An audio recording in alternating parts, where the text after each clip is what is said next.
अस्सलाम वालेकुम, कैसे हैं आप? उम्मीद करता हूँ खैरियत से होंगे, अच्छी सेहत के साथ होंगे, हंसते मुस्कुराते होंगे और सड़े बुझे नहीं होंगे। अल्लाह ताला से हमेशा अपने लिए सेहत और हदायत की दुआ मांगते रहा करें। यकीन माने का अमीर इंसान ही वो जिसके पास सेहत और हदायत है। बाकी आपके पास जितना मर्जी पैसा है, नौकर चाकर बंगला गाड़ी सब कुछ है, सेहत नहीं है, हदायत नहीं है, तो आप एक गरीब इंसान है। तो अपने और अपने प्यारों के लिए हमेशा ये दो दुआएं मांगते रहा करें। अच्छा, आज की जो वीडियो है ये बहुत से आपके जो जहन में सवालात हैं उससे रिलेटेड है, विजिट वीजे को लेकर। ठीक है, तो वीडियो आपने पूरी देखनी है। चैनल को लाजमी सब्सक्राइब कर देना क्योंकि वीडियो बनाने में बहुत मेहनत होती है, और वीडियो को आपने दोस्तों के साथ शेयर भी कर देना है और लाइक भी कर देना वीडियो को, और बेल आइकॉन को लाजमी प्रेस कर देना है ताकि जैसे मेरी न्यू वीडियो आए आप तक पहुंचे। तो स्टार्ट करते हैं। सबसे पहले जो है जो एक कॉमन सा सवाल है जो पूछा जाता है मुझसे, मैं स्टार्ट में पहले वही बता दूं कि हमारा फला डेट को वीजा एक्सपायर हो रहा है, फला डेट को वीजा एक्सपायर हो रहा है, तो क्या एक्सटेंड हो जाएगा? अगर सिंपल अपने माइंड में ये रखें, अगर आपका वीजा अभी वैलिड है, वैलिड से क्या मुराद, जब आपका पाकिस्तान से वीजा लगा, फॉर एग्जांपल 1 जनवरी 2025 को लगा, अब ये वैलिड का 1 जनवरी 2026 तक। ठीक है, ये वीजा वैलिड से मुराद कि आपने 1 जनवरी 2025 से 1 जनवरी 2026 तक, इसके दरमियान आपने एंट्री कर लेनी है। ठीक है, जब आपका वीजा एतमाद से लग गया, जब आप एंट्री करेंगे तब आपका 1 साल शुरू होगा। वो जो 1 साल लिखा होता है ना कि आपका जो है वैलिड फला डेट तक, वो होता है कि आपने एंट्री करनी है इस डेट तक। तो आपका जो है वीजा स्टार्ट तब होगा, यानी 1 जनवरी 2025 से को आपका लगा, तो आप जो है वो मार्च अप्रैल में आए। ठीक है, तो ये नहीं कि आपके ये 3-4 महीने जो है ये काउंट किए गए हैं। ये सिर्फ ये है कि आपका जो है वो 1 साल के अंदर अंदर एंट्री होने लाजमी है।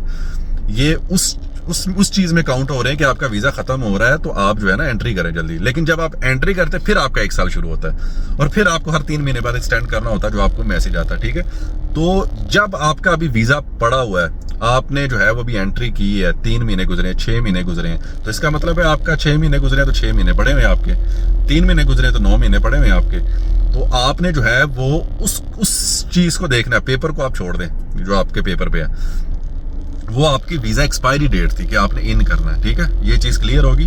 अब आपने जो है जब इन हो गए, तो अब आपने अक्षर पे जो डेट आती है ना एक वीजे की, कि आपका इस डेट तक वीजा पड़ा हुआ है, आपने उसको फॉलो करना है। पेपर को छोड़ दें, क्योंकि कई कहते हैं हमारा पेपर पे खत्म है और अक्षर पे जो है फला डेट को जो है वो एक्सपायर हो रहा है, तो हम किसको लेके चलें? तो आपने वो अक्षर को लेके चलना है, डेट को। ठीक है, अब जो इन आउट करते हैं ना, यानी वीजा एक्सटेंड करते वक्त, फॉर एग्जाम्पल आपके यहाँ आए हुए 6 महीने गुजर गए, ठीक है, या 7 महीने गुजर गए हैं, 8 महीने गुजर गए हैं, अब आप पाकिस्तान चले गए हैं या किसी भी कंट्री चले गए हैं, अब आपने जो है वो जो पेपर है ना आपका, उसको लेके चलना है। उस पेपर पे वीजा एक्सपायर होने से पहले आपने इन करना है। पेपर पे एक्सपायर नहीं होने देना जब आप एग्जिट री एंट्री कर रहे हैं, यानी आप एग्जिट करके एंट्री कर रहे हैं, क्योंकि आपको फिर एंट्री नहीं मिलेगी, क्योंकि आपके पेपर पे वीजा एक्सपायर है। ये अपने माइंड में तब रखना है। और जब इनसाइड में है, इसमें सऊदीया में है, तो आपने अक्षर को लेके चलना है। ठीक है, ये चीज क्लियर होगी। अब वीजा एक्सटेंड करते वक्त जो दो छोटी सी हैं जो गलतियां करते हैं, गलतियां नहीं यानी इस तरीके से कर लेना चाहिए, तो कई बार जो है वो एक्सटेंड इस तरीके से भी हो जाता है। तो वो मैं आपको जो है वो तरीका बता देता हूं कि आप जब एक्सटेंड करें ना विजिट वीजा, तो आप एप्लीकेशन की जगह ब्राउजर से किया करें। उससे जो है वो कई बार अगर एप्लीकेशन से नहीं हो रहा तो ब्राउजर से जो है वो एक्सटेंड हो जाता है। ठीक है, ये पर्सनल एक्सपीरियंस बता रहा हूँ आपको, आप वहां से एक्सटेंड किया करें। ठीक है, अब दूसरी चीज जो एरर आ जाता है और फिर कहते हैं यार हमारा एक्सटेंड नहीं हो रहा, मैं भी रिसेंटली अपने दोस्त का बताता हूँ आपको कि उसको मैसेज आया और वो उसी वक्त, जिस टाइम मैसेज आया उसी वक्त एक्सटेंड करने लग गया। अब मुझे उसने कहा कि यार मेरा वीजा एक्सटेंड नहीं हो रहा। मैंने कहा कब मैसेज आया? कहता अभी आया। तो मैंने कहा अभी क्यों कर रहे हो? यानी आपको जिस टाइम मैसेज आया ना, मसलन आज 25 तारीख है, तो आपने उसी वक्त इंश्योरेंस या फीस पे करके एक्सटेंड नहीं करने लग जाना। आपने दूसरी डेट जब होगी 26-12 बजे के बाद जब डेट चेंज होगी, फिर आपने जो है एक्सटेंड करने के लिए जो है वो विजिट वीजा की फीस पे करनी है और इंश्योरेंस जो है वो लेनी है, और फिर विजिट वीजा एक्सटेंड करना है ब्राउजर से। एप्लीकेशन से भी कई बार हो जाता है, अगर ना हो तो आपने ब्राउजर की तरफ चले जाना, वहां से एक्सटेंड कर लेना। फिर भी ना हो, कोई एरर आ रहा है, तो आपने एग्जिट री एंट्री कर लेनी अगर वीज़ा अभी वैलिड है आपका, एक्सपायर नहीं हो रहा तो, ठीक है, अगर आपका साल अभी ख़त्म नहीं हुआ। तो ये चीज़ क्लियर होगी कि आपने जो है वो विजिट वीज़ा एक्सटेंड करने के लिए ब्राउज़र का इस्तेमाल करना है। पहले कर लें एप्लीकेशन का, अगर आपने करना है, फिर जो है वो आप ब्राउज़र का इस्तेमाल कर लें ये, और उसके बाद जो है वो अगर आप एग्जिट री एंट्री कर रहे हैं तो फिर आपने वो चीज़ देखनी है अपने पेपर को। आप एग्जिट कर रहे हैं, एंट्री करते हुए आपका पेपर एक्सपायर ना हो, ठीक है। अब एक और सवाल है तीसरा, कि कई भाई ये पूछते हैं कि अगर हम एग्जिट री एंट्री कर रहे हैं तो फिर हमें विजिट वीज़े की फीस और इंश्योरेंस पे करनी है, फिर नहीं करनी। अगर आप एग्जिट री एंट्री करके वीज़ा एक्सटेंड कर रहे हैं तो वो ऑटोमेटिक ही हो जाएगा आपका एक्सटेंड, उसमें आपको विजिट वीज़े की फीस और इंश्योरेंस पे नहीं करनी। विजिट वीज़े की फीस, इंश्योरेंस आपको तब पे करनी है जब आप ऑनलाइन एक्सटेंड कर रहे हैं। फॉर एग्जाम्पल, अगर आप ऑनलाइन एक्सटेंड कर रहे हैं, नहीं हो रहा, आप एग्जिट री एंट्री करने पे चले जाते हैं, तो वो जो विजिट वीज़ा की फीस है ना, वो आप रिफंड करवा सकते हैं, लेकिन इंश्योरेंस नहीं होगी रिफंड, लेकिन विजिट वीज़ा की फीस जो है वो रिफंड करवा सकते हैं आप। तो आप इस तरह भी कर लिया करें कि आप विजिट वीज़े पहले अपशर से ट्राई कर लें, नहीं तो फिर आप एग्जिट री एंट्री कर लें। जो मैं आपको तरीका बता रहा हूँ, आप वैसे भी करके उसको, उस स्टेप को भी फॉलो करके चलें, तो जो है वो आप अपना टाइम पीरियड जो है वो आराम से पूरा कर सकते हैं। कि पहला आप एग्जिट उसका अपशर से करें एक्सटेंड, दूसरा भी अपशर से एक्सटेंड करें, तीसरा आप एग्जिट री एंट्री करें, चौथा आप अपशर से करें। इस तरीके से स्टेप बाय स्टेप जो है चलें, तो इंशाल्लाह जो है वो कोई मसला नहीं होगा, ठीक है। ये छोटी छोटी सी चीज़ें हैं जो बार बार जो है वो पूछी जाती हैं, और मैं बार बार बताता जाता हूँ, फिर भी आप कमेंट्स में पूछे, मैं जवाब जो है वो आपको दे दूंगा।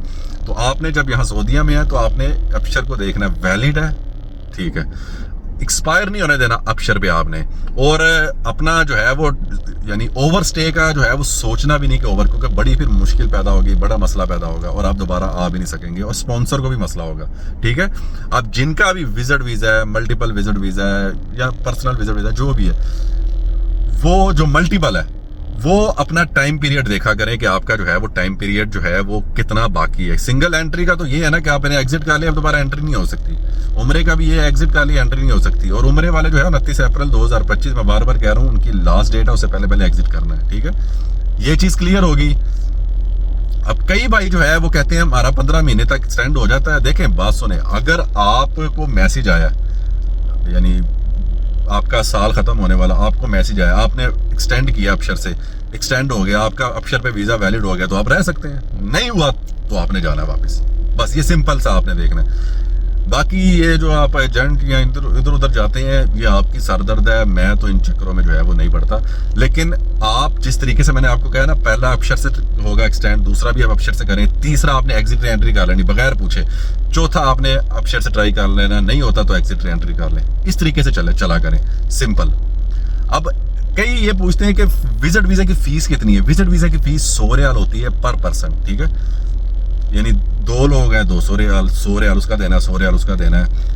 अब इंश्योरेंस जो है वो कई भाई पूछते हैं वो कितने की होती है। वो मुख्तलिफ है एज के हिसाब से, 20 रियाल की भी होती है, 30 की भी है, 40 की भी है, 50 की भी है, 100 की भी है, 150 की भी है, वो इंश्योरेंस के हिसाब से। लेकिन ज़्यादातर जो है वो एज जिनकी कम है वो 30, 40, 50 में हो जाती है। यानी आपने माइंड में रखना है कि 150 रियाल में जो है वो एक बंदे की विजिट वीज़े की फीस विद इंश्योरेंस आपने पे करनी है और वीज़ा एक्सटेंड करने के लिए चले जाना है। जब आप एग्जिट री एंट्री कर रहे हैं तो फिर आपने ये चीज़ पे नहीं करनी, फिर आप एग्जिट री एंट्री करें, यानी ये बॉर्डर के थ्रू अगर आप कर रहे हैं इन आउट, तो वो आप उसके ही थ्रू करें।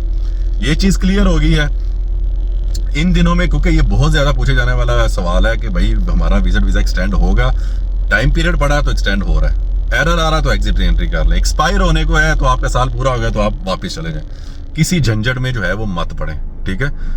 बाकी उसके बाद ये बहुत ज़्यादा सवाल, भाई विजिट वीज़ा ओपन कब होंगे, किसी को नहीं पता। उम्मीद है जून में ओपन होंगे, हो सकता है ऐसे चलता रहे, यानी किसी को जो है इस चीज़ का कोई कंफर्म नहीं है कि भाई कोई डेट है कि भाई हम फलां तारीख को जो है वो दोबारा वो जैसे पहले था वैसे करने जा रहे हैं, ऐसा कुछ भी नहीं है अभी।